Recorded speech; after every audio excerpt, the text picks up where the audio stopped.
What's going on, guys? It's Jet back here over on some more Black Ops 7, and we only have another day or so of this. I don't know if I'm gonna upload it tomorrow or skip the day, get some stuff done before Battlefield drops or whatever, so this might be my last beta video. It might be. I might, you know, throw some clips together and be able to make a video for it tomorrow as well on some final thoughts, but I have a pretty good feeling of like how I feel generally overall about this game. Real quick though, I want to thank everybody so much for all the love and support, and also with this whole like open mosh pit thing. I mean, Treyarch really did, I don't know if they got any kind of help from Activision or whatever, but because they did say that they can't control this, and then other times they seem like they can control it, so I can't really tell. But regardless of who has control over it overall, we did end up getting this open playlist, and it seems like from the post from Treyarch themselves, they're saying that they were excited and that there was a ton of feedback through the open playlist. I have a pretty good feeling that at the very least, the open playlist will probably stay for the full game. That's just, in my opinion, I think that this open playlist will stay for the entire game.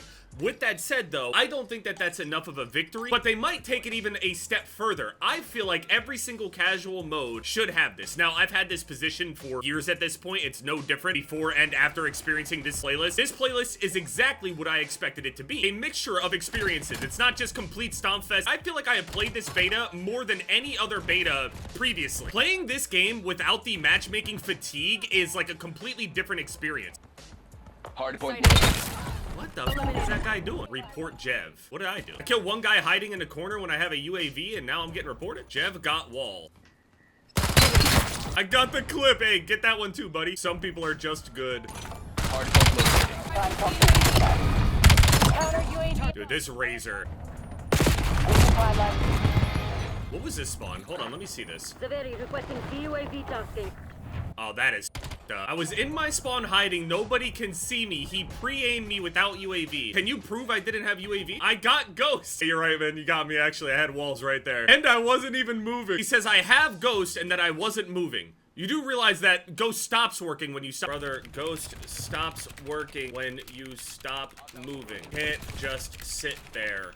And I have UAV. Nah, you haven't. Okay. You got it, man. You don't know how Ghost works, but you got it. Liar. There was no UAV. You got me. Say the open matchmaking was a massive success, and instead of just saying, hey, it's just a playlist that people can go into, I want to take it a step further. What if they say, hey, all of the casual playlists are now going to be this open matchmaking? We know that the SBMM definitely became a more tiring experience. The average player is now experiencing more fatigue than ever before. We think it's in everybody's best interest if we're going to go with the open matchmaking. We got more games in than ever before. Yeah, people are leaving and quitting games more often and stuff, but people are queuing games more now because you can get into matches much more quickly. I think they do need to still work on filling the lobbies out to join in progress and stuff like that, and I understand that joining in progress isn't necessarily a good feeling, and it's definitely like a negative side effect. But again, the player has more autonomy over what's happening in their game. If you don't like a match, you can leave and then just join a new game. Whereas under the other matchmaking, if you go and leave that game, you're likely going to be matched into the same kind of game until the system is satisfied with the way that you have performed, whether that's in a good way or a bad way. The system requires you to perform a certain way for the next game to be better for you. Whereas in open matchmaking, it's a coin flip. And one way that you can control whether or not your matches are better or worse is if you as a player just kind of improve their skill sets a little bit.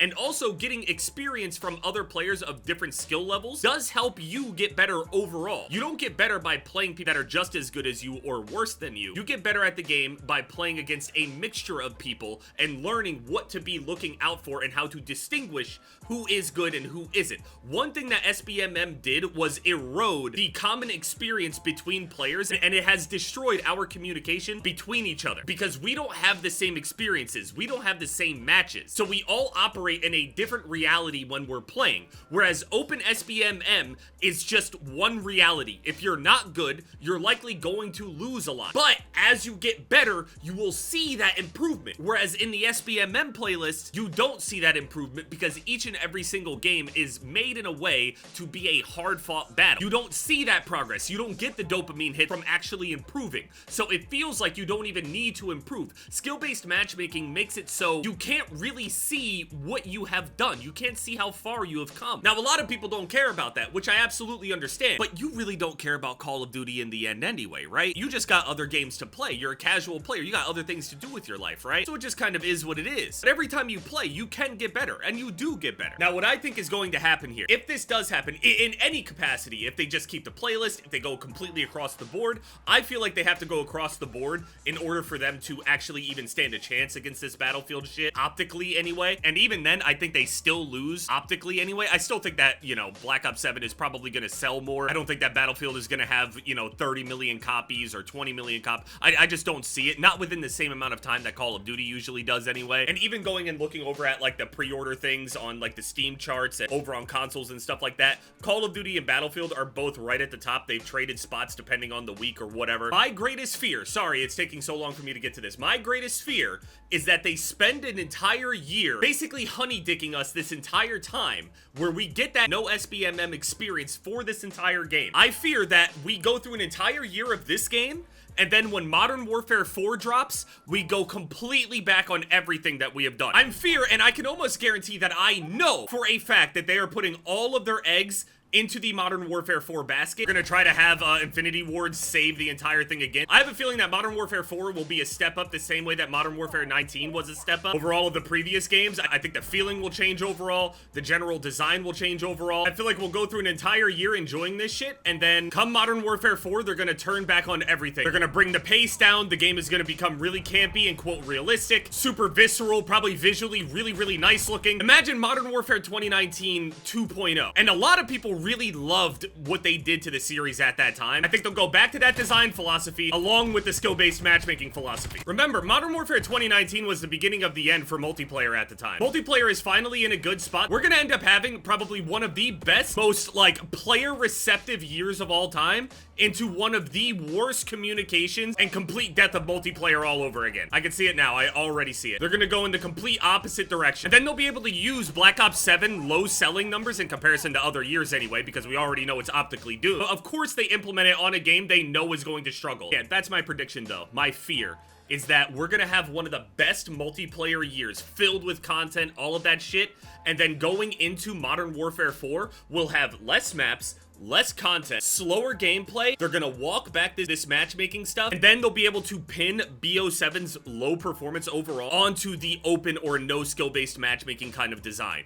They can point to this and go statistically, hey, look, see? It's doing bad. Yeah, this could be like a really pessimistic outlook, but I have a feeling that's kind of what they're going to play. The play is to try to get back in everybody's good graces overall by doing this whole thing, seeming like they're listening and all this stuff, and they are responding, and they are doing what they're saying they're doing. And it is something that we have wanted for a long time. They are answering to it, so I am thankful for that. But I do find it a little bit fishy that it's coming during a year where the game was going to absolutely flop if they didn't do anything, and it's still likely going to flop anyway. And again, anything bad that happens to this game, they'll be able to go and pin it on the matchmaking, which is just not fair. And Modern Warfare 4, I can almost guarantee will walk back almost all of the things that we know right now. Now, there are some things in Call of Duty, like, yeah, the whole, like, jumping slide. They did try to tone it back one time with Modern Warfare 2, and we saw how that went, so maybe they will be a little bit more afraid of making those big sweeping adjustments. But if we know anything about Infinity Ward, when they make their mistakes, they usually don't walk it back. They always say that's a part of their vision. That's how we wanted to make our game. To be fair, they did walk back some of it on Modern Warfare 2, like halfway, and then Modern Warfare 3 went back to really what Modern Warfare 2 should have been. Again, Sledgehammer saving the day and creating one of the better multiplayer experiences out there. Modern Warfare 3 was great. There was a ton of content on BO6 overall, and this game seems to have that same kind of feeling to it with a great multiplayer. But once Modern Warfare 4 comes out, yeah,